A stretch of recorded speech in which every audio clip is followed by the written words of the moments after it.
Hi, I'm John from Just Whiskey, but today it's just news. If you like today's just news, give it a thumbs up, like, and subscribe. And consider becoming a Patreon with the link in the description below. And thanks so much for the few Patreons that I do have that help support this channel. Much appreciated. So, to top things off in the news today, we have some sad news. A fellow whiskey tube channel by the name of Sowlegs Whiskey Reviews has called it quits after 7 years. They just released their farewell video. They've had, I think, over 500 videos over 7 years. So Renee from Sowlegs, we'll miss you, and keep your powder dry. All right, now to more news. The global whiskey market size reached $64 billion in 2022 and is set to increase, predicted to increase to $91 billion by 2028 due to a massive increase in demand for premium and super premium whiskey. So it doesn't necessarily mean the volume is increasing, although it is, but the prices are increasing exponentially.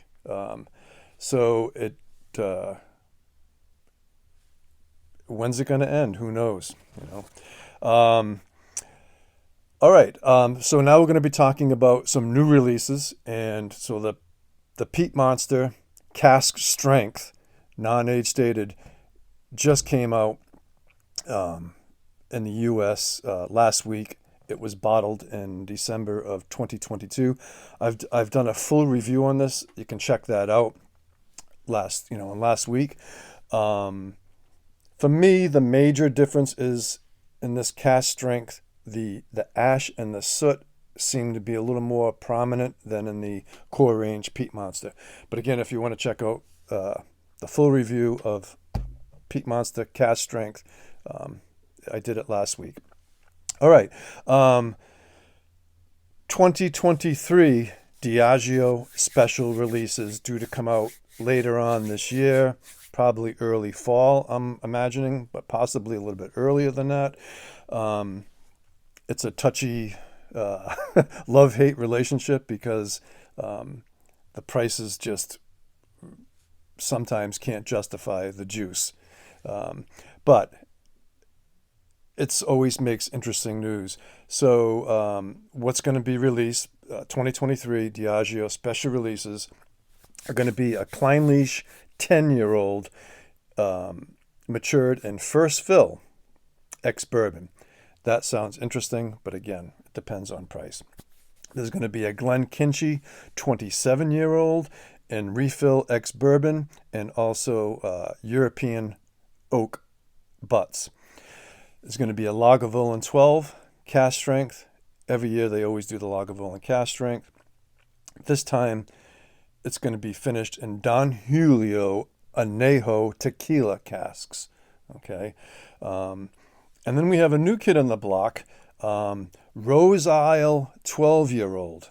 And that's a new workhorse modern distillery by Diageo in the Speyside region of Scotland. And that's going to be first fill and refill ex-bourbon. And Rose Isle, most of us haven't heard of it, neither have I until I did a little bit of research. But again, it's a new modern Diageo distillery workhorse. It's a biomass plant, so very modern. And they are specializing in long fermentations and slow distillation. And they started distilling in 2009, 2010.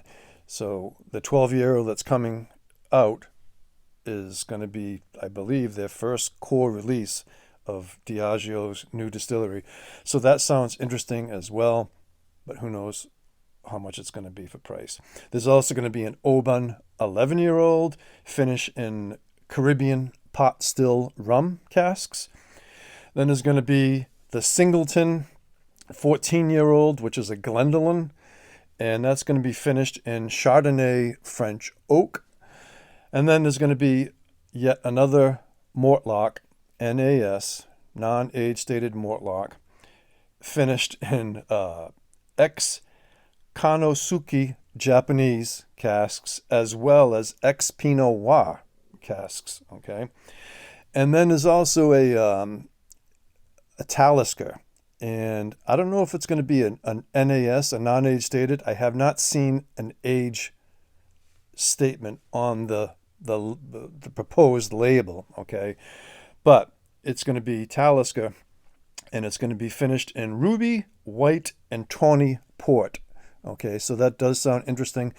And what they're doing now for the artwork is they're getting away from all the animals and birds and cartoonish, no, I shouldn't say the cartoon, getting away from the animal theme and going into more modern art. Each label is very different, very contemporary modern art with a kind of pays homage to the past as well.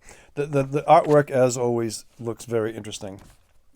And while we're on the Diageo kick, they also have the Distillers edition, which they do every year. And basically, it's their core range, 6 different bottles that have a different wine finish. So these are not cask strength. They are completely different than the special releases. But the Diageo Distillers edition, again, just whatever the ABV and whatever the core range is what it is, but it has an extra wine finish. And that's going to be your Lagavulin, your Talisker, your Oban, your Cragmore, Dalwhinnie, and Glenkinchie. And then last but not least for the news is there's going to be a very small batch, limited edition Laphroaig Elements series called L1.0. So L1.0. Cask strength 58.6%, and non-chill filtered, limited release. And they're going to use 2 types of wort, and they're going to be doing the mashing in old and new style tons. And it's going to be made up of 100% Islay malt to create a more tropical, fruity template and tasting.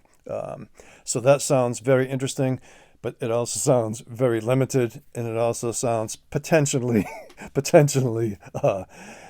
pricey.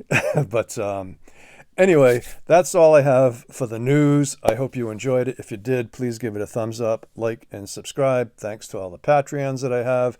And a hats off to Renee and his other friend on the Sowlegs